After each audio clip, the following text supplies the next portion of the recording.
Good afternoon, everyone. Welcome to the regular council meeting of September 17th. I'd like to call the meeting to order, please. Additions to the agenda. I have one.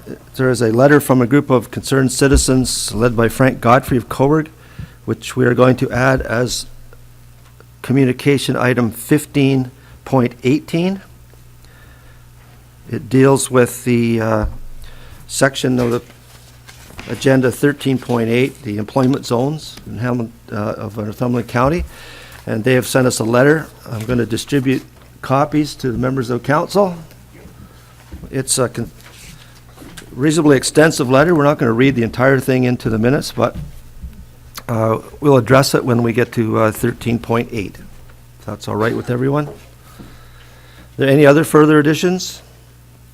Like a confirmation of agenda, please. First of all, I'm sorry, I should have noted Councillor McCourt is ill today, and she's called in earlier this morning, and she's unable to answer the bell. So we're missing that feminine touch today, but with the four of us, we'll try to carry on. I need a confirmation of agenda, please. Thank you. Moved by Larry, second Scott. All in favor, and that's carried. Are there any declarations of pecuniary interest or the general nature thereof? And we'll note that there are none.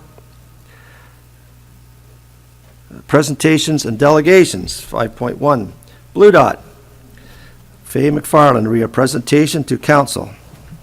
Welcome. Thank you, Mayor King. Good to see you again. Thank you. And Mayor King, Deputy Mayor Jib. Thank you. Everybody can hear me okay?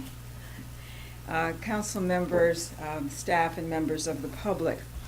The human right to breathe fresh air, drink clean water, and eat safe food is the focus of Blue Dot Northumberland. Our goal is for all three levels of government to enact legislation to protect our right to a healthy environment for all Canadians.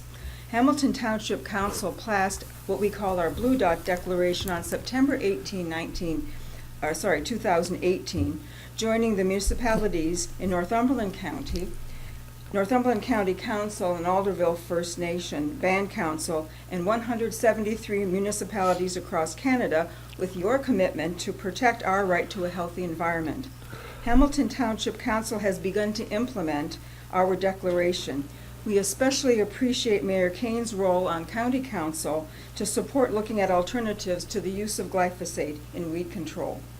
Protecting our health and environment has never been more important or more urgent.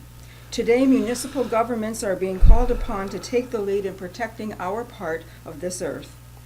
On behalf of Blue Dot Northumberland and the residents of Hamilton Township, we present council with a framed declaration that we trust will be displayed in these chambers or nearby to remind council and council members in the future of your promise to make decisions that honor our right to a healthy environment. Thank you. Thank you. How about I get right up? And we would love to have a picture. Is this a photo opportunity, council members? Photo op. Boy, Pat's going to really be upset she missed this one.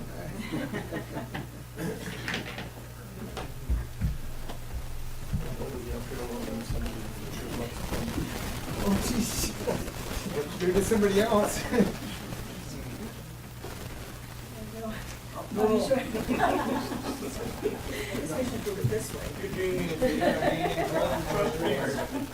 Everybody stand sideways. Oh, that wouldn't work either. Not for me.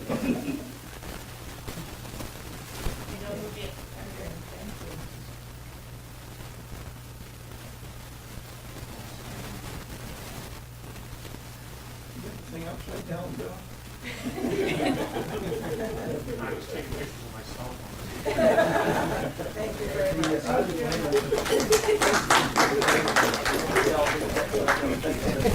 Thank you very much. Let me see, where's the safe place where I can get this one? In behind here.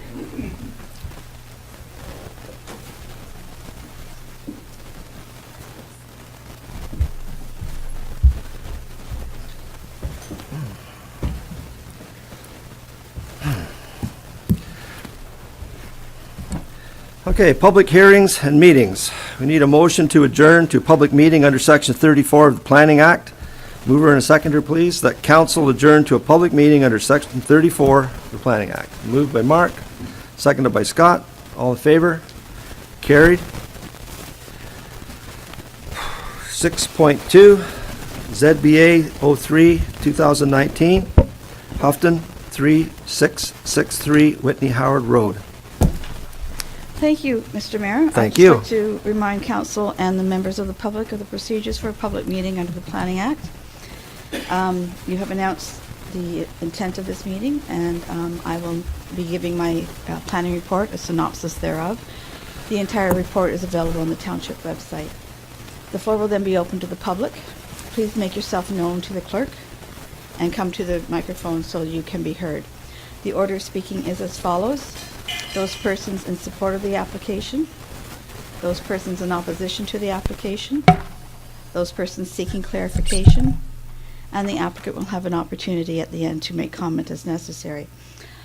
All persons wishing to speak to the application must address their comments and questions to the mayor, and you must clearly and slowly state your name and address so that the clerk can ensure the record is complete. Members of council may ask questions as they deem necessary, and a bylaw may be entertained at a later point during the regular meeting. Those persons requesting a copy of the notice of decision must do so in writing to the township, or you may sign the file sheet in the lobby.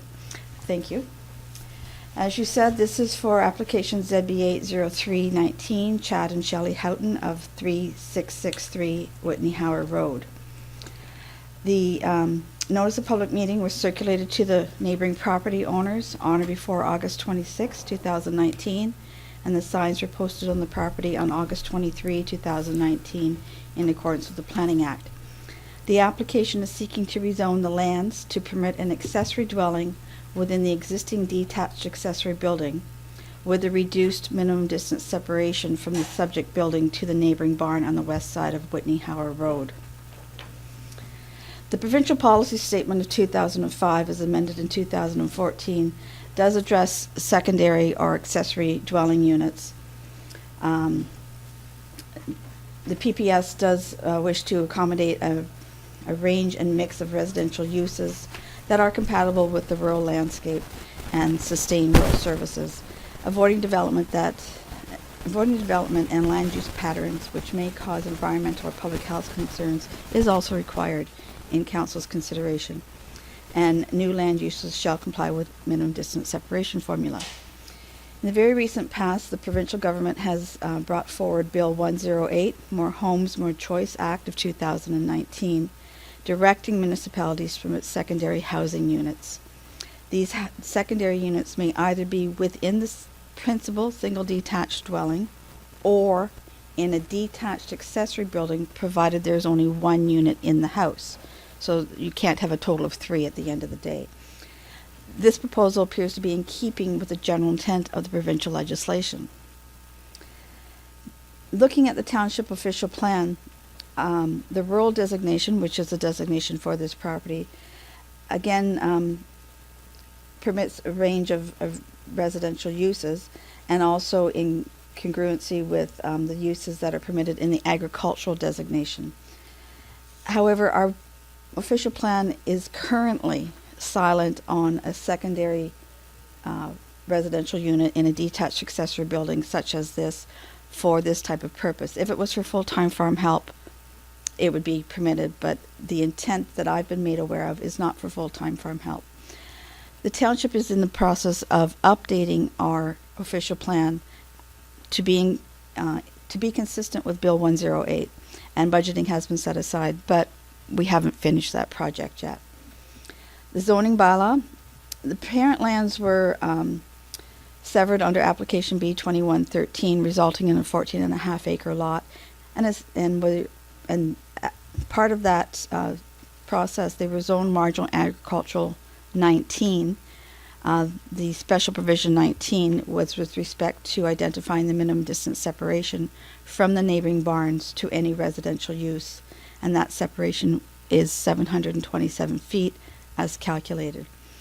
The lands do meet these provisions, save and except the subject building. It was built with a permit as a storage building, but the previous owner, not the current owner, the previous owner upgraded this building but didn't have plumbing permits and sanitary sewage permits, and we don't know if it's been properly insulated. Various other things that the building department have questions about. The current owners discovered this upon purchase, and they wish to make sure that the building is in conformity with the township zoning bylaw to permit utilization of the building. The applicant was advised that we are in the process of updating our zoning bylaw and official plan to be in keeping with the provincial legislation, but he didn't wish to wait. He wanted to get things moving as quickly as possible. The proposal was reviewed with respect to being a garden suite, which is a specialized use under the Planning Act, and the comparison is within the report. This is not a garden suite. It's much larger than a garden suite, and it's not going to be a temporary use. A garden suite does have a temporary use assigned to it, a maximum of 10 years, and there are agreements with a garden suite, and after the end of the 10 years, the agreement either has to be renewed or the building either gutted or removed from the property. The zoning bylaw currently does permit an accessory dwelling unit within the house, but does not permit a standalone unit at this point. Minimum distance separation calculations, as I've stated, are supposed to be 727 feet from the barns on the opposite side of Whitney Howard Road. The accessory building, being an accessory building, a shed, as the building department thought it was going to be, is only approximately 680 feet from the barns. That's a rough measurement. It was not measured by a surveyor. While this is not meeting the exact prescribed setback of 727, it does appear to meet the intent of minimum distance separation, which is to remove non-compatible uses of residential use from the odors of a farm. The alternative would be to have this building relocated on the property. Minimum distance separation calculations document, that is the guideline for me to do the calculations, does permit council the opportunity to exempt buildings from the exact setback or to reduce the setback if council deems it is appropriate. Commenting agencies, Township Public Works and Conservation Authority had no objection. The County of Northumberland do support secondary units in conjunction with the province. And Township Building Department, the county noted that they had no records regarding plumbing and sewage information for this building. The Township Building Department notes the building permits for this property. The single-family dwelling is in full compliance with the Building Code Act, but the storage building, which is no longer a storage building, does have some things outstanding. In conclusion, the applicants discovered the nonconformity, and they're just trying to make the best of things. They did not cause it. The application has been reviewed with respect to provincial legislation and is in keeping with the general intent thereof. The application is not 100% congruent with the township policies, but again, our policies, our zoning bylaw, will be updated at first available opportunity. So it would be council's decision whether or not they think this is appropriate or premature. And a bylaw has been submitted for your consideration. Thank you, Mr. Mayor. Thank you, Sandra. We'll ask if there's anyone present who's in support of the application. Oh,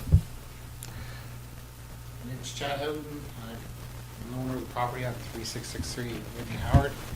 I'm in support of the application. We purchased the property in February. We're unaware of the permitting on the second building. The second building was insulated with its own furnace and its own septic system, independent, which I've talked to the Northumberland about, and they've about how to rectify that.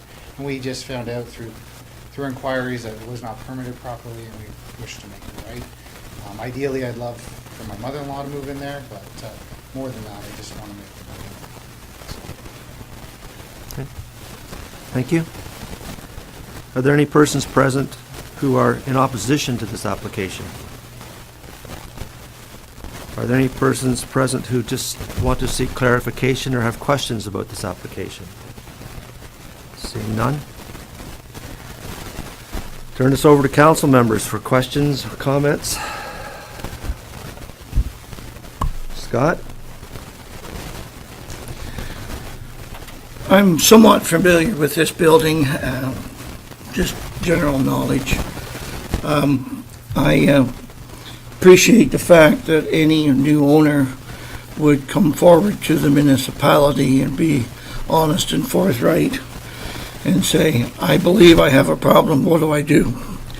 I think that speaks of the integrity of the application. There's two components of this application that I think need to be dealt with. One, I believe we can, as a committee or as a council, deal with the MDS component. I believe, Sandra, you said that MDS was about 45 feet short, between 680 and 720, I think, was their numbers. 680 and 727. So- So 45 meters, 150 feet. Those are meters. Plus or minus, of course. Okay. And that's based on your information without an OLS. Correct. Is there any opportunity, or how does a committee, if they so wish, deal with that component, Sandra? I've written that into the zoning bylaw that I've proposed for council to recognize the location of the building as it sits today. If council wishes to have the applicant go out and get a surveyor's real property report, absolutely identifying that magic number, then that is council's prerogative. I think, in my opinion, that would be onerous. There was also a suggestion of relocating the building.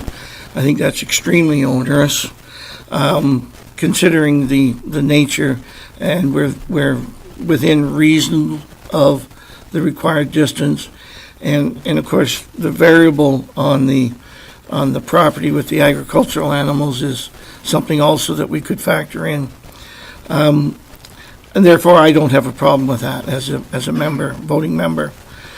In addition to that, though, I believe the applicant will need to satisfy the county requirements for septic and plumbing, and will need to satisfy our own building department for the various inspections that may not have been done. And Sandra, in the bylaw or in an agreement, how do we address those components? They're not addressed in the zoning bylaw even in and of themselves, but when the applicant approaches the building department, all applicable law must be met, so the chief building official will ensure that septic and plumbing permits are issued, and will do whatever else he needs to do to ensure that structural soundness and building code requirements have been met. And I'm sensing maybe from the applicant that there has already been approach made to the county and to the building department as to lay out a plan of action of those deficiencies. And I might turn to the applicant and get a yes or no on that thought. I've spoke with them about the septic and the building, and to try to come up with how to rectify those. And it's obviously your intentions to do so. It is my intention to do so. Thank you. I have no further questions. Mark? I agree with Scott on a lot of his positive comments on how we have to proceed with this. My only question would be, when we do come to the bylaw, can we add something in there to make sure that if it's going to be a place where someone is going to live or reside, that those conditions are added, so that, and I mean, I know he's mentioned that he's been in touch and so forth, but I'd just like to see that it gets completed and done and on a timely matter, and we could give him a year or whatever to do that.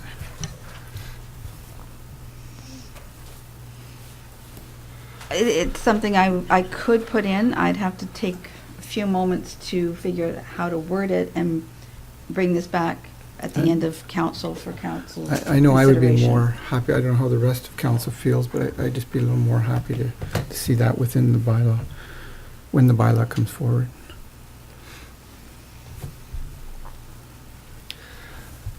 So it appears that of the 4 stumbling blocks, the sewage, the plumbing, the building permits can all be completely brought up to 100% spec, if you'd like to use that Yes. word.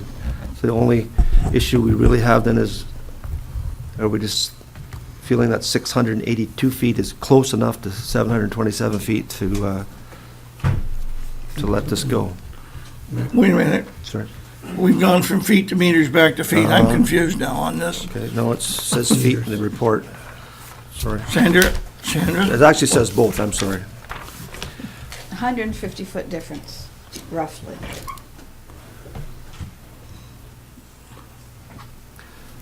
Sorry, Sandra. Excuse me, I'm just Top going of to the... Page 5 of the report, thank Yeah, you. right. 146 feet. No, that's right.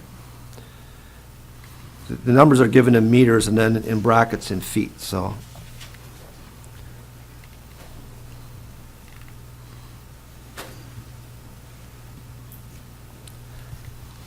I can do the math here, Sandra. I'm not coming up with the same numbers. Okay, I'll double check. What we want to do, I think, I'm sorry if I have a chance to speak again here.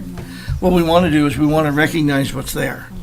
I believe the 44.5 number you come up with is actually. I do stand corrected, yes. So it is 44.5 feet, Right. which translates to Right. 13 and a half meters. Right.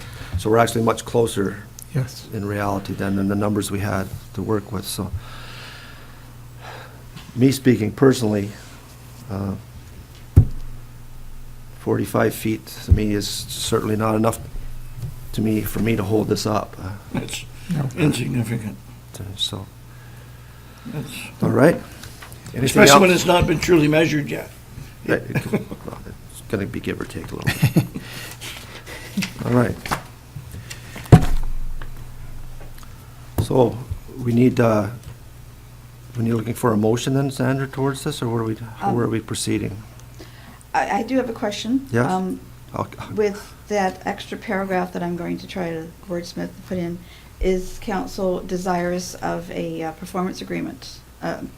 Yes, a performance agreement, a guarantee, a little bit of money to make sure if you don't do it, we will. Thank you very much. To cover these 4, To these cover 3 the building permit aspects, and sewage and plumbing. yeah. If I can comment, go ahead, and, Scott.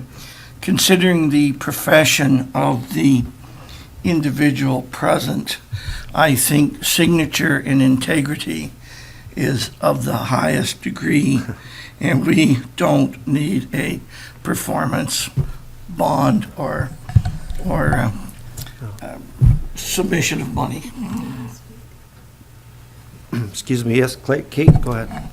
So I just wrote that note, because the thing is, we can't enforce conditions on zoning bylaw amendments, so Councillor do that. Luption.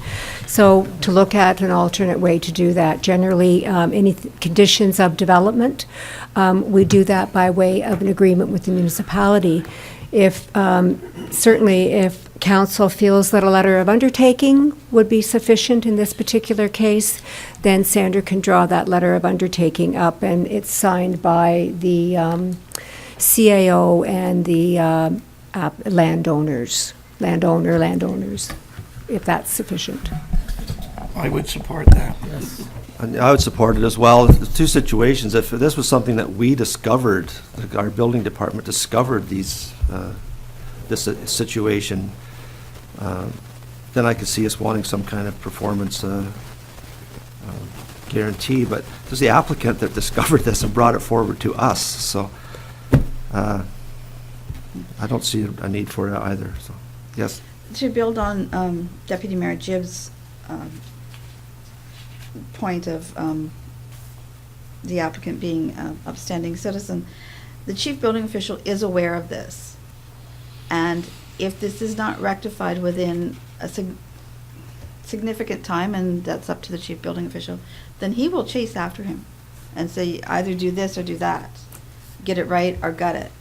So again, I do believe that this is not going to be of issue in the future. So we'll deal with this when we get back to regular council. Could I follow up with one question in a very general sense? Yes? Not specifically with this application, Sandra, but there is reference to Bill 108 here. Yes. And what is sort of dictated by the or by the province. If in fact we'd had our official plan and our zoning bylaw up to date, this application wouldn't have necessarily been even here, would it? Save and accept MDS. Okay, thank you. Anything else from any members of council, staff? All right, then, we need a motion, mover and a seconder, please, the council reconvene to a regular meeting of council. Moved by Scott, seconded by Larry. All in favor? That's carried. Bylaw 2019-58.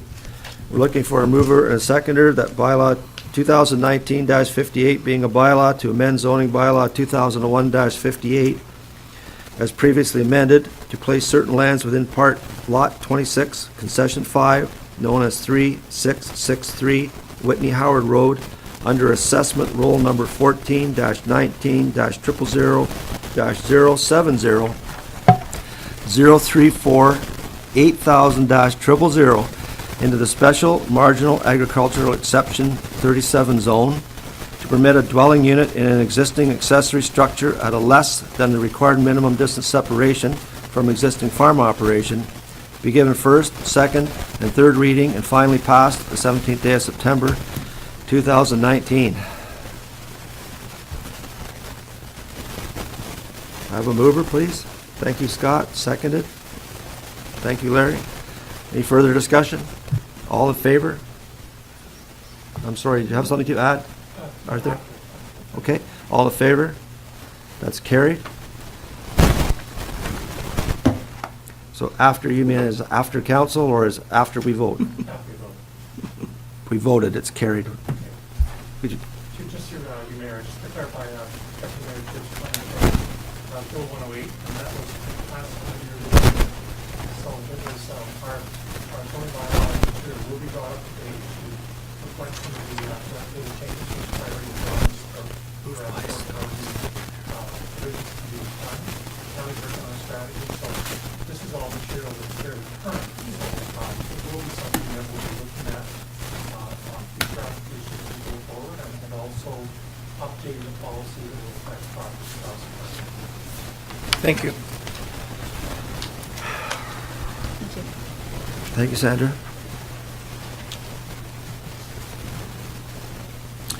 So moving with our agenda to adoption of previous council meetings, looking for a mover and a seconder, that the minutes of the regular council meeting held July 16th, 2019 be adopted. Moved by Larry, seconded by Mark. I just have one question about section 13.9, the budget schedule. We moved the schedule. I don't know if I'm just reading it incorrectly. It said we moved the schedule forward. It should be back, not forward. It should say back. I thought that. Okay, can we? No? Mine intention was we moved it forward one month. We didn't start in September, we started in October, so we moved the whole thing forward. So it's just. I think we all know what it It's means. semantics. It's, okay. I think we all know what it means. I just didn't know if we'd made an error there or not, so I just wanted to make sure it was correct. Okay, if that's it, then all in favor? Carried. Business arising? None. Committee reports. 10.1, minutes of the Cold Springs Advisory Committee. Mover and a seconder, please, that the minutes of the Cold Springs Hall Advisory Committee meeting held June 17th, 2019 be received. Moved by Mark, seconded by Larry. Discussion? Just question, there's no members listed on that. Yeah. Either. that. Yep. Okay, we'll correct that. Thanks, Larry.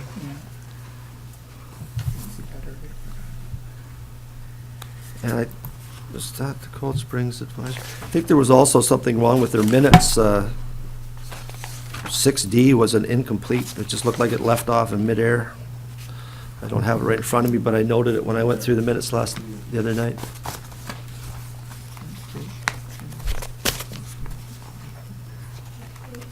Do you see it? Yep. Okay, Okay, we'll correct those and bring them back next month. I'm not sure what happened there.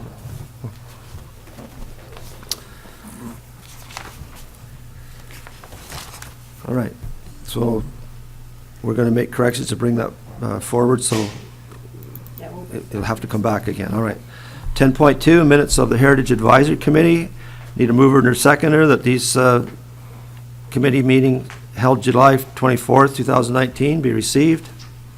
Moved by Scott, seconded by Mark, thank you.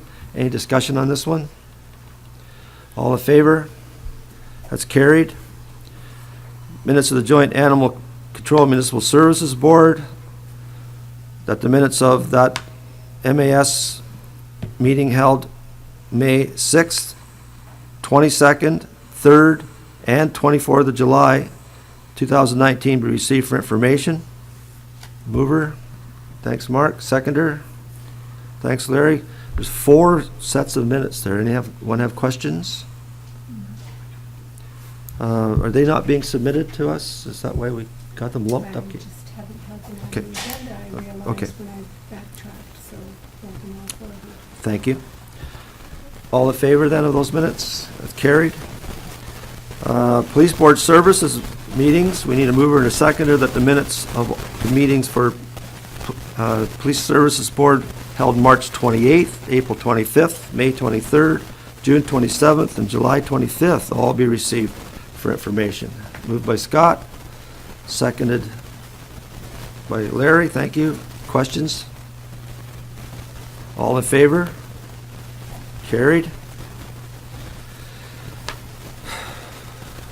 Number 11, Public Works and Infrastructure. Report WO 2019-05. Read the appointment of Rob Franklin. Need a mover and a seconder that report WO 2019-05 regarding the Ganaraska Region Source Protection Area Municipal Representative be received, and that the Council of the Township of Hamilton enact as follows. 1, that council endorses the appointment of Rob Franklin as the Township of Hamilton representative for the Ganaraska Region Source Protection Area to the Trent Conservation Coalition Source Protection Committee. Moved by Mark, seconded by Scott. Discussion? Comments? All in favor? It's carried. Thank you.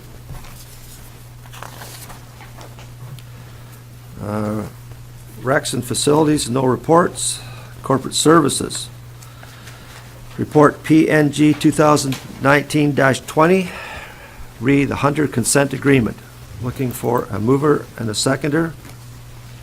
That council authorize the mayor and clerk to sign and execute the consent agreement as it applies to lands within Part Lot 8, Concession A, 1573 Ash Road, to fulfill one condition of the consent file B 16/18 for registration of the agreement on title by the applicant in fulfillment of the condition of consent. Have a mover, please. Thank you, Scott. Seconded by Larry. Discussion on this. All in favor? Carried.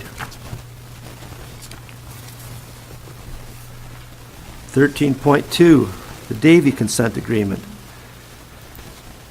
We need a mover and a seconder. The council authorizes the mayor and clerk to sign and execute the consent agreement as it applies to the lands within Part Lot 2, Concession 4, 3474 Hickerson Road, to fulfill one condition of consent, File B 14/18, for registration of the agreement on title by the applicant in fulfillment of the condition of consent. Whose turn? Moved by Mark, seconded by Larry. Discussion. All in favor? That's also carried. 13.3, the Barron Draft Conditions. Need a mover and a seconder. The council that report PNG 2019-22 regarding draft plan of subdivision conditions be received, and that the Council of the Township of Hamilton enacts as follows.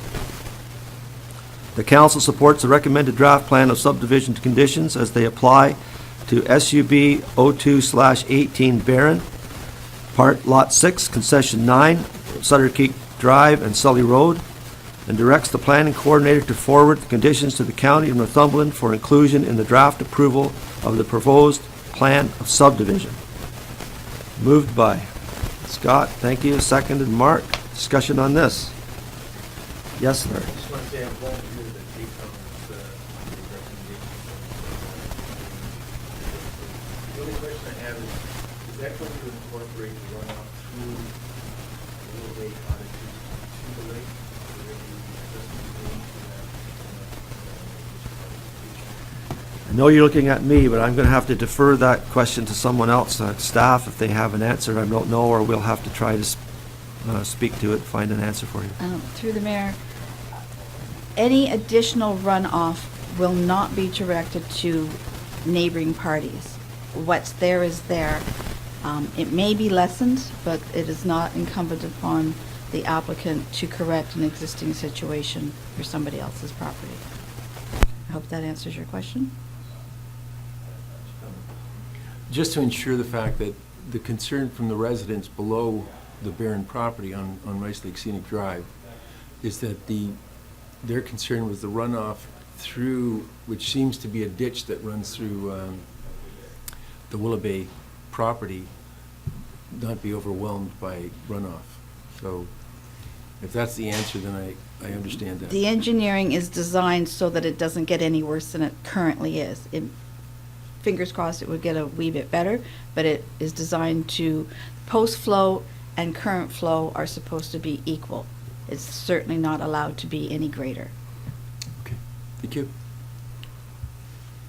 Further questions? Call for the vote then. All in favor? It's carried. Thank you. 13.4, Report T 2019-16. Read the budget versus year-to-date. Take a mover and a seconder that council received Report T 2019-16 regarding the budget versus year-to-date and second quarter information. Moved by Scott, thank you. Seconded by Mark, thank you. Any questions? All in favor? Carried. Thank you, Paul. Report HR 2019-10. The salary administration policy. Need a mover and a seconder that report HR 2019-10 regarding the salary administration policy be received at the council of the Township of Hamilton and acts as follows. The council approves the February 2019 draft salary administrative policy with the following changes. Section 4.7, Part D, notes a market assessment will be conducted every 4 years, and Section 4.8 is deleted. Section 4.14 provides contract employees in public works with the same rate as regular employees. Moved by Scott, thank you. Seconded by Mark, thank you. Discussion. No questions from council? Okay. All the questions then, all in favor? It's carried. Thanks, Beth. Report HR 2019/11, our smoking policy. And a mover and a seconder that report HR 2019-11 regarding smoking within the municipal administrative buildings and vehicles policy be received. And that the council of the Township of Hamilton enacts as follows. The council approves the following changes to the policy. Name change to smoking policy. Section 4.3, addressing regulations related to indoor-outdoor sporting areas. Section 4.4, addressing e-cigarettes, vaping, and cannabis, and minor changes to sections 1.0, 2.0, 4.2, and 5.0. Moved by Larry and seconded by Scott. Discussion. All in favor? That's carried. Thanks again, Beth. Report CD 2019-12, 13-21, request for a reduction letter of credit to of Baltimore Estates. Looking for a mover and a seconder that report CD 2019-21 regarding a request for a letter of credit reduction for the Baltimore Estates be received, and that the Council of the Township of Hamilton enacts as follows. The council authorizes the reduction of the letters of credit for the Baltimore Estates subdivision, PR-SUB-DUV-2004-003, lots 1 to 11, both inclusive, blocks A and B, and the street Archibald Court Plan 39M921, to an amount no less than $215,243.71 as recommended by Jim Teefy, Public Engineer, Project Engineer, ACOM Canada Architects Limited. Mover, please. Oh, I'm sorry, and part 2, thank you, Kate, for catching me up, that all outstanding accounts with the township are paid in full prior to the release of the letter of credit. That was an important part. Mover, Scott, thank you, and a seconder. They're pointing at each other now. Mark seconded that. All in favor? That's carried. 13.8, report CD 2019-22. Mover and a seconder that report CD 2019-22 regarding provincially significant employment zones be received, and that the Council of the Township of Hamilton acts as follows. 1, that the Council of the Township of Hamilton supports the recommendation from the County of Northumberland for the following 4 zones to be considered as provincially significant employment zones. 1, future major employment area in Port Hope, bound by Highway 401 to the south, County Road 28 to the west, Dale Road to the north, and Hamilton Road to the east. And number 2, Wesleyville in Port Hope, bound by 401 to the north, Wesleyville Road to the east, Lake Ontario to the south, and Stacy Road, the Port Hope en route to the west. Area 3, the alternative major employment area of Cobourg Hamilton, bound by Burnham Street to the east, Highway 401 to the south, Birch Road to the west, and Telephone Road to the north, and Area 4, the Cobourg Hamilton employment lands, bound by County Road 2 to the north, Normar Road to the west, and Lake Ontario to the south. Mover, please, Mark. I think because we have some property it's within this area, that I would. You want to declare? Yeah. All right. Is there, we need a form filled in for that? Yes? Is there a form, do you have a form there somewhere to fill in? No? Is it in here? I think they're underneath your, Oh, okay. We'll Yep. get one here, too. that's where I hid them, I should have told you. Yeah. Thank you. So we're down to barely a quorum to deal with this then. So which one of you gentlemen would like to move this? Scott, thank you, and Larry's going to second it. Discussion then. This is the section where we have received the letter that I know you didn't get a chance to pre-read it. We're not going to read it into the minutes. It's over 2 pages long in length. If I could hopefully paraphrase, the major concerns of this group obviously are primarily environmental. And without question, these 4 zones all have streams and significant woodland. I am on planning committee. I was present for the meeting, so hopefully I can paraphrase it kind of quickly.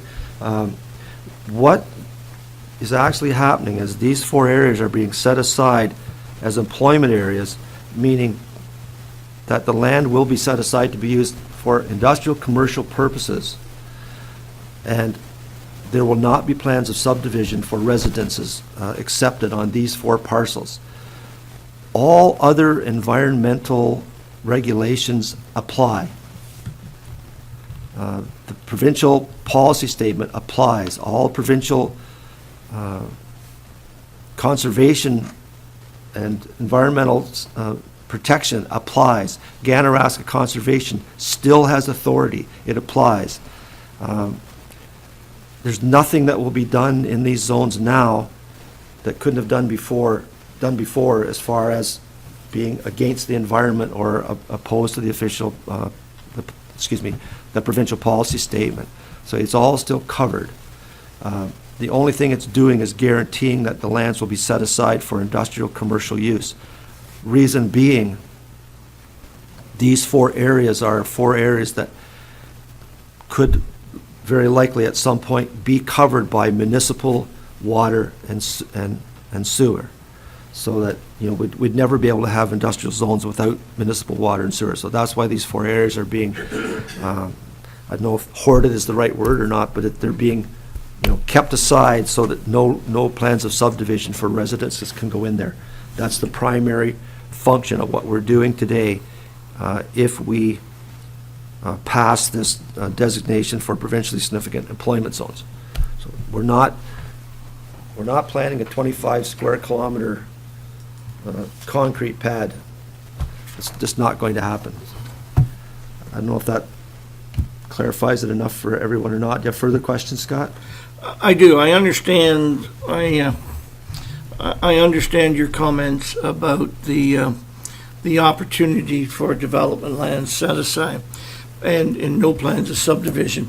I'm not so sure that there would have been any plans of subdivision being eligible in the lands in this municipality in the first place. But there are other types of development potentially that can occur. I don't need to go into examples, but are any other components of development affected by this decision today? I.e. expanding farms and surplus dwellings and those types of things. Does that development still be allowed to be permitted? A very good question that I cannot answer. Do you have any idea, Sandra? I mean, I'm concerned that we're isolating it to one use only. And I don't know that I'm, without further review. Certainly not going to stop existing uses. Correct. I can't speak as an absolute authority on PSEZ, but it is not the intent to remove the existing uses as they are today, or any related uses thereto, agriculturally related, residential.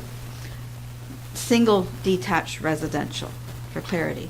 As the mayor has indicated, a plan of residential subdivision will not be allowed. However, should somebody come along and say, this is a good spot for my commercial venture, my industrial venture, it will be available to be developed thusly.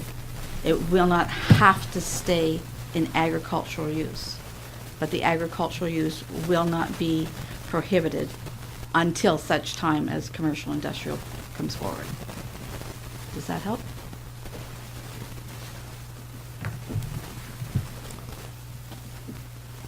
I'm not 100% sure if that helps enough or not. I guess the biggest concern I have is that we're not removing anything other than a plan of subdivision Correct. from the permitted land uses, either in zoning or in official plan. That is my understanding. And I appreciate, Sandra, this is probably somewhat new to you too. It's certainly new to me in the last few days. Moving forward, for me to support this, I'd like to feel extremely comfortable on the answer to my question. And I'm not so sure I'm there today. Is there any urgency in passing this? Came before County Council about 2 months ago, I believe. It's been passed by Port Hope already, and Coburg. So. Yes. Our clerk has additional information for us. Just if you refer to the attached county report, members of council, their report number 2019-55, and on page 5 of the report, under the conclusion and the outcomes, this is the province, this is the growth plan that they're looking at. So they're wanting to add, there's a request from the province to add new provincial significant employment zones.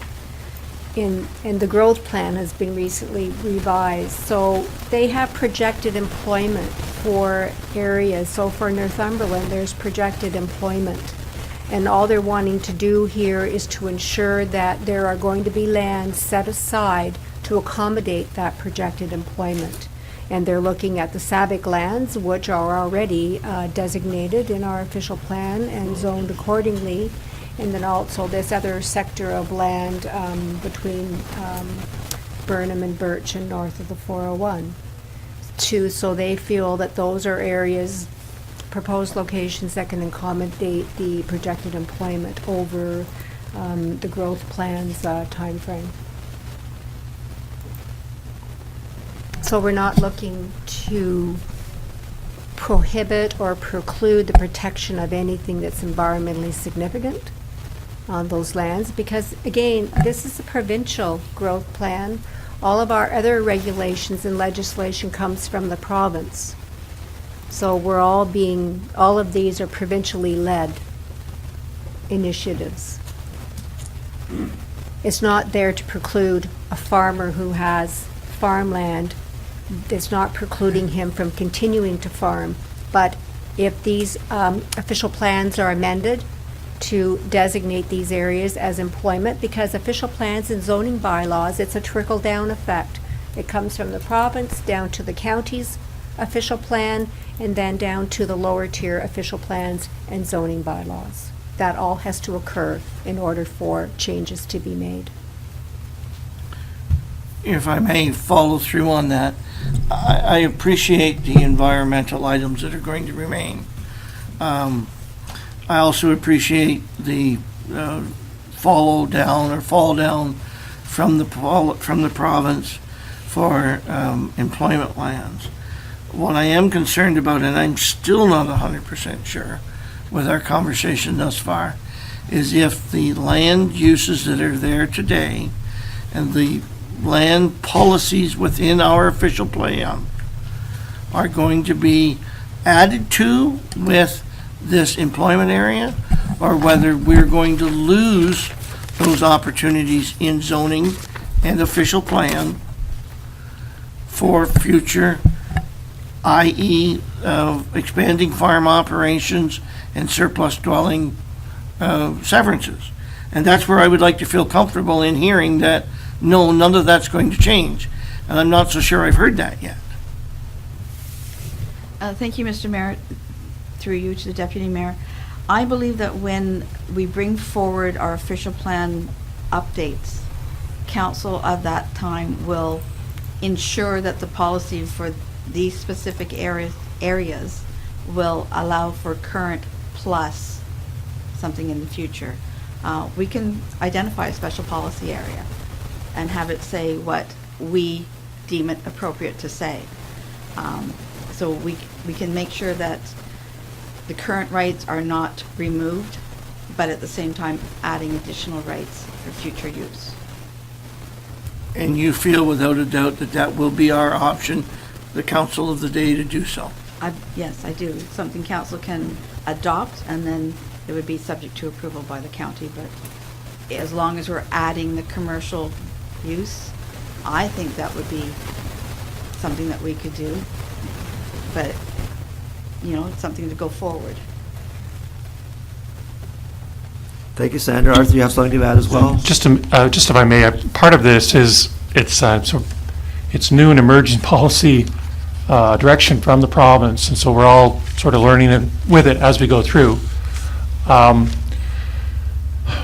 think it's fair to, if I could reference one or 2 points just in the letter quickly to help with help with the discussion. But the reference that I read to this, which is important, is that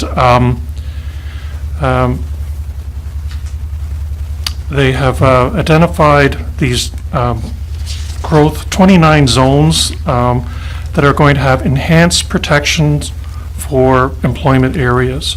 So if anything, what they're doing is they're saying whether it's excluding other uses or enhancing the potential future development of these areas for employment zones. So there was another reference in here that I wanted to highlight. the intention of the government is to, once they identify these areas and that they get agreement from local municipalities and upper tiers and lower area municipalities, that they're going to have continued discussions on the ways to maximize the use of these zones as investment, infrastructure planning, and economic development opportunities. So the existing uses will continue. They're looking at ways to having other tools or other support to take these provincially significant sites and encourage development, economic development opportunities on those sites. They're saying that does not include residential subdivision type development. So they'll come back with policy statements or policy direction and have that flagged in our county OP and then our township OP for those types of uses, which again are employment types of uses. For the agricultural ones, they'll be existing, they'll continue until such time as there's policy changes and investment changes, which would then lead to some changes on those two sites in our area in particular, in the townships, the Sept lands and the Burnham 401 lands as well. So a long way of saying is they're identifying these sites, there will be policy changes, existing uses will continue for some time, but as the policy materials and the investment tools that support those policies are put in place, you'll see the changes in those sites over the longer term planning horizon. Are we getting there, Scott? We're getting to the point where I'm not happy with what's in front of us to support.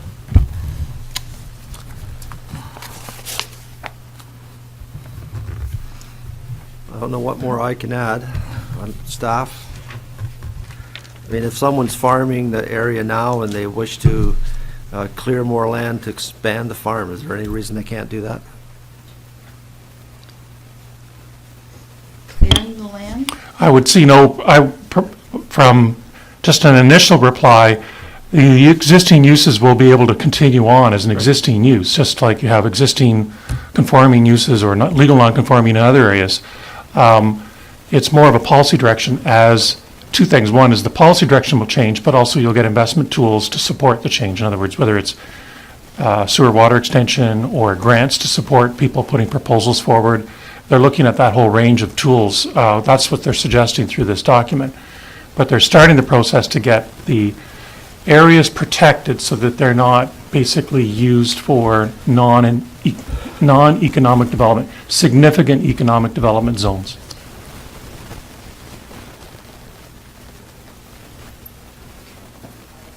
Arthur, if I could speak directly with you. In your previous summary, and this summary, I understand them to have a lot of content of the same. However, in the previous summary, you said at this time in relationship to the uses that are there and the development opportunities that are there today. And then you finish that at this point in time, meaning that that could very well change or will probably change in the future. That's the component that I'm concerned about. I mean, I'm sitting here wanting to protect the rights and privileges and the opportunities that those property owners have today and into the future. Without that level of comfort, then I have a problem in supporting this, even though I want to support this. It's just that I'm sensing that what those people and property owners may have today may very well disappear on them. And I don't believe there's anybody out there with a plan of subdivision. And it's not that component I'm talking about. It's the smaller nature development components that I'm afraid are going to disappear.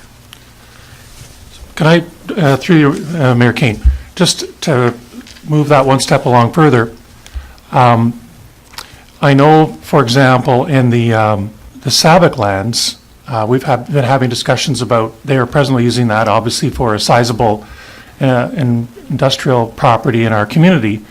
That one has a variety of lands that will be ideal for continued economic sort of development or expansion or whatever could occur to that area.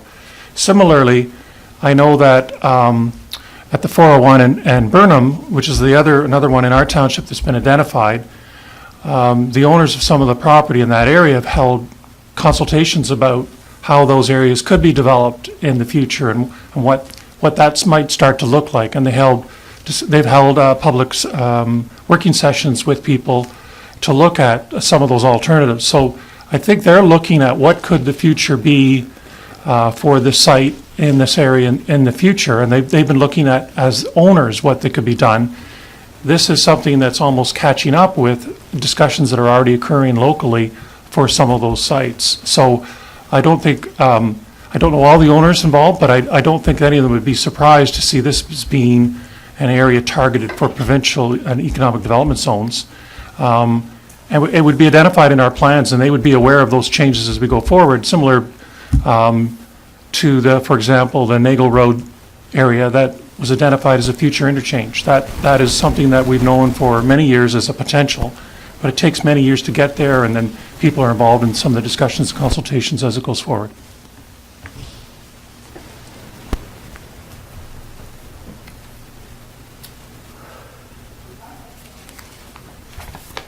I don't know where we go. I can't come to anything to add. I think we're going to have to call a vote. And there are three of us, so I'm going to call the vote. Unless you have anything more, Scott? The only thing, the only thing I might suggest is a deferral. I'm not making an motion. It might be something for us to look at to gain that next level of information. Maybe even for an opportunity for me to review further and understand the information that's come forward today. They say I want to protect the opportunity of those landowners that's there today for their current activities. And at the same time, I do support this idea, but I just don't want to lose those opportunities that's there. And that's where I'm stuck. I'm sorry, but that's where I'm stuck. I think we're going to have to go ahead with the vote. I'm sorry. All in favor of the motion? We didn't have a motion on the floor? We must have. Yeah, we have. We had all this discussion. We don't have-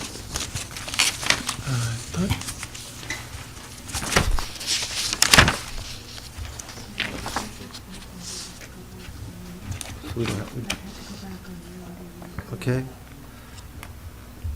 I know Mark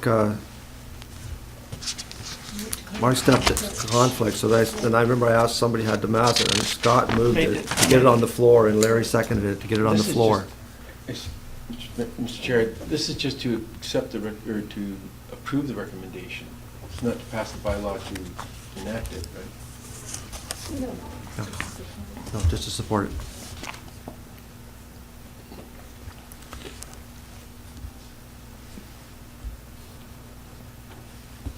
Through the chair, it's that the council is going to support the recommendations of the county for the four areas and identifies the four employment zones, and that was the moved and the seconded that was being put forward. So it's only to accept the recommendations, it's not to pass it or put it forward that we pass a bylaw. Just one follow question then.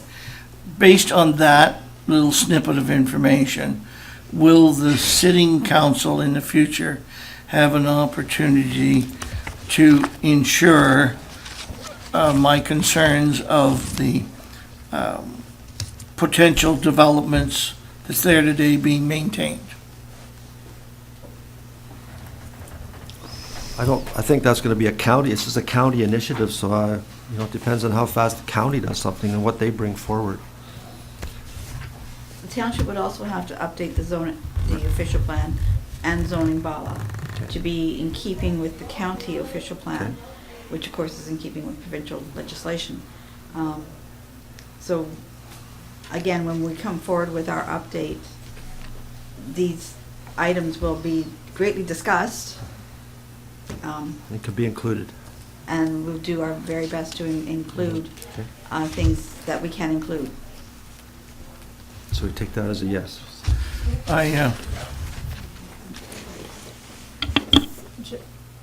If I may. Yep, go ahead again. Just on the provincial section. Page 2. Deputy Mayor Jib, that was included in your package to the report. The letter from the Ministry of Municipal Affairs and Housing, page 2. the next phase of work, we will be reviewing more than 750 requests that we received during the consultation period to reconsider a particular zone or add a new zone. So this is just part of what is a potential in Northumberland County, and then putting that forward to the province through the county for a total of 750 requests that they're going to be looking at. And each request will be assessed on its own merit and other considerations such as local planning context and provincial interest.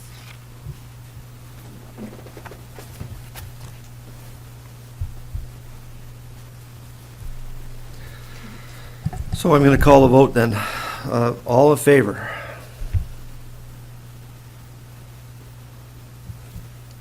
One. Opposed? One. I can vote no. A no vote, if you don't vote, it's a no vote, so motion's defeated then, 2-1.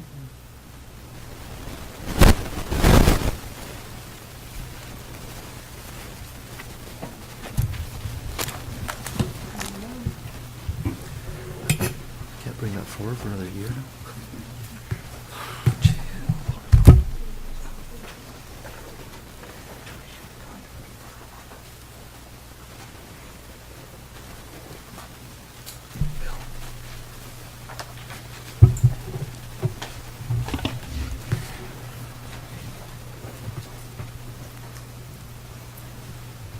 Thirteen point nine, report CAO 2019-07. Read the EV charger proposal for Hamilton Township. Mover and a seconder that report CAO 2019-07 regarding the EV charger proposal for Hamilton Township received. That the Council of the Township of Hamilton acts as follows. The Council directs Mayor and Clerk to sign the Memorandum of Understanding and the Confidentiality and Non-Disclosure Agreement to be forwarded to Ontario Power Generation by September 18, 2019, to allow further development and submission of this proposal for up to 3 stations within the township. Mover, Larry, seconded by Scott. Discussion? All in favor? It's carried. No report from emergency services. Communications and announcements. So we have added 15.18, the letter from concerned citizens regarding the economic zones, or employment zones, I'm sorry. That's a letter written by the concerned citizens, signed by Jennifer Jackman et al. That's 15.18. Can we get one motion to accept all of these for information, and then we'll, thanks Mark, moved by Mark, seconded by Larry, thank you, all in favor, and that's carried. Anybody have anything from this list that they're looking at supporting? Yes, Mark? I'd like to see us support 15.5.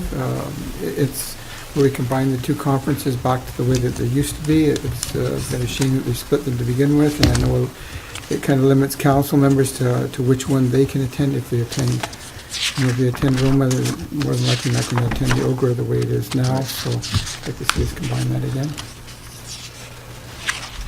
That's a popular consensus that we're seeing from a lot of other municipalities requesting it be put back together. Any further discussion? Council, do we need a motion to that effect? Then I guess we do. So moved by Mark. Anyone want a second? Yes, Larry? Any further discussion about it? All in favor of supporting 15.5? That's carried. Yes, Scott? Under 15.3, the safety of family farms, I'd like to bring forward a motion of support as well. Seconded by Larry. Again, thank you. Any further discussion on that? All in favor? That's also carried.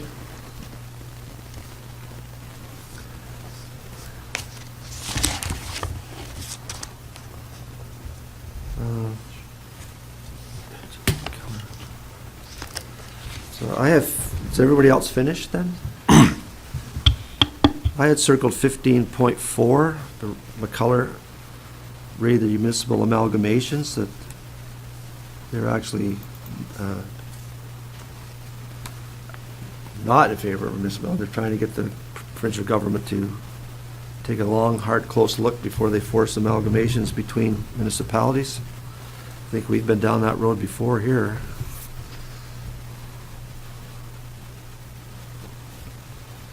I will move that. Am I allowed to make a motion? I will move that then, if anybody else is interested. Thank you, Larry, in seconding. Any other discussion on that? All in favor? That's carried.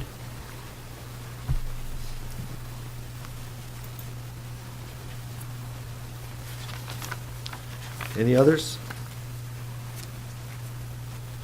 All right. Moving on to Part 16, bylaws, bylaw 2019-59. The Hunter consent agreement. Mover and a seconder that bylaw 2019-59 being a bylaw to authorize the mayor and the clerk to sign and execute the consent agreement between the corporation of the Township of Hamilton, Patricia Lauren Hunter and David Stephen Hunter, as it applies to lands within Part Lot 8 Concession A, 1573 Ash Road, to fulfill one condition of consent, File B16/18, for registration of the agreement on title by the applicant and fulfillment of the condition of consent, be given first, second, and third reading and finally passed the 17th day of September 2019. Moved, thanks Larry, seconded by Scott. Discussion, all in favor? It's carried. 16.2, the Davy consent agreement. Need a mover and a seconder that bylaw 2019-60 being a bylaw to authorize the mayor and clerk to sign and execute the consent agreement between the corporation of the Township of Hamilton, Pearl Opal Davy and Craig Andrews as it applies to lands within Part Lot 2 Concession 4, 3474 Hickerson Road, to fulfill one condition of consent, File B14/18, for registration of the agreement on title by the applicant in fulfillment of the condition of consent, be given first, second, and third reading, and finally passed the 17th day of September 2019. Moved by Mark, thank you. Seconded by Larry. Any discussion? All in favor? There are no notice of motions. Media questions on agenda topics only. Okay, thanks for being here. A closed session. We're going to ask for a motion to move to close to discuss a matter that falls under Section 239, Part 2 of the Municipal Act, subsections B, personal matters about an identifiable individual, E, litigation or potential litigation, F, advice that is subject to solicitor-client privilege, re a legal matter. So moved and seconded that council move to closed session. Okay, at 2:13. Mover, thanks Mark. Seconder, Scott, thank you. All in favor? Carried. So we'll be moving to close then.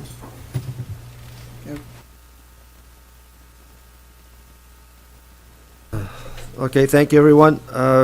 We need a motion to, for council to rise from closed session at 2:36. Moved by Scott, seconded by Larry. All in favor?